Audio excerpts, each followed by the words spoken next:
Supra has arrived. Supra.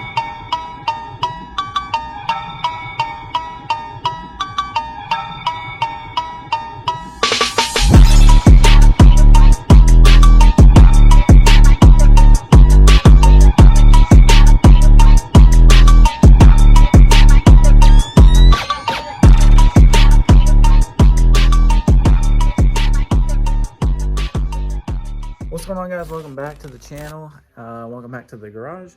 As you see behind us, we have a lot of stuff to get through, a lot of stuff to unpack and explain. So as you see here on the table, we have our complete stage 3 turbo kit from ATK and or affordable turbo kits. I'll leave a link in the description if you want to check them out. Highly recommend. Ships fast, everything in stock, and quality tested. But before we dive into that, let's backtrack a little. So here is our 2006 Acura rsx-s. If you haven't been up to speed on the build, I highly recommend you go watch all the episodes before this so you can understand how we got here. Engine's out, transmission's out, everything's out. And because we bought this, the built K24 20, and as you see, we have accumulated all the parts over here, transmission, all the intakes and everything, blah blah blah, headlights, it's all here. Okay, let's start going through and going through everything we've got. So first we have our intercooler with all of our piping and couplers here.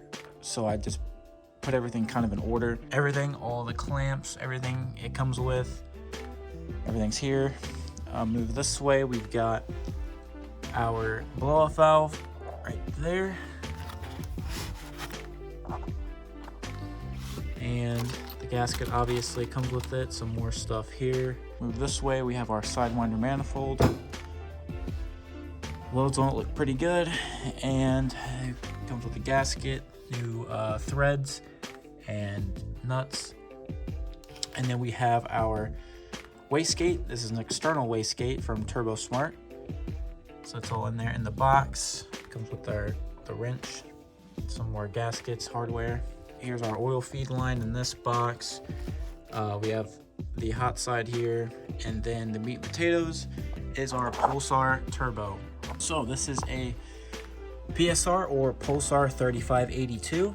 It is 62 millimeter in the turbine diameter, and it's pretty big. I mean, like in size comparison to my hand, it's not a small turbo.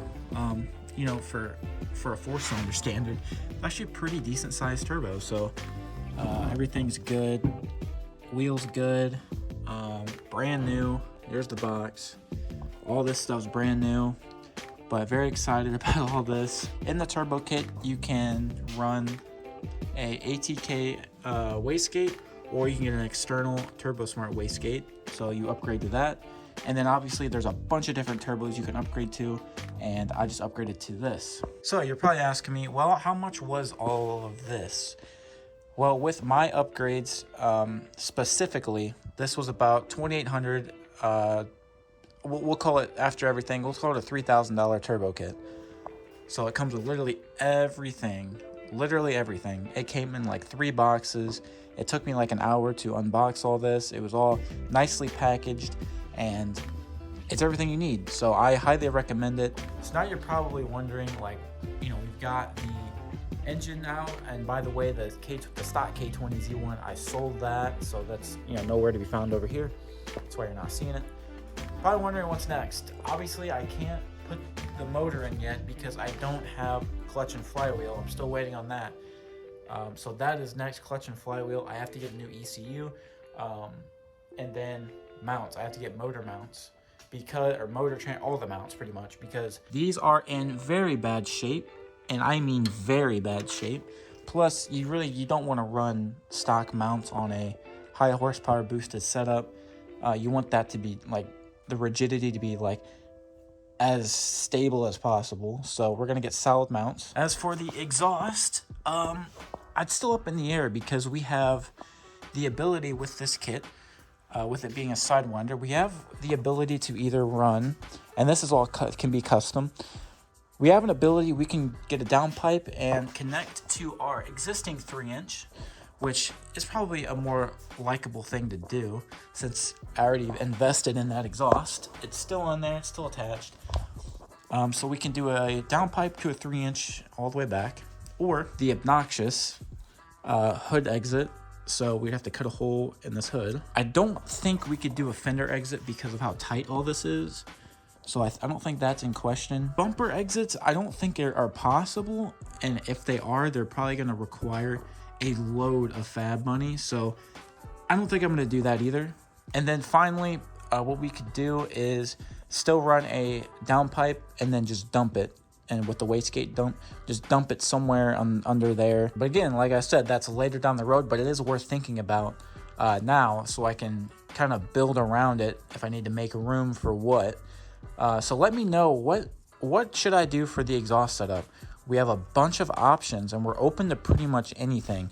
Hood dump, straight back, or dumped are the 3 main candidates I'm going for. I know I haven't uploaded at all in a while. That's because we were getting the turbo kit finalized and everything in, and budgeting everything, and you know, it's project car stuff. But pretty much we're about in our last little hiatus is going to be getting the new ECU and the clutch kit. That's the last hiatus we have. After that, it's gonna snowball. I promise it'll snowball. But the more that's why I'm doing the more expensive stuff first, because it's gonna take a little bit more time.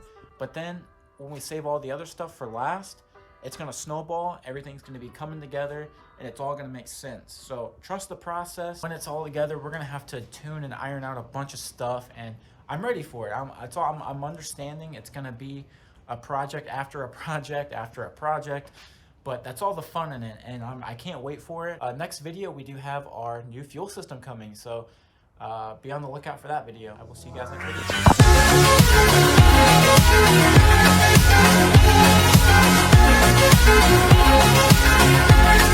video.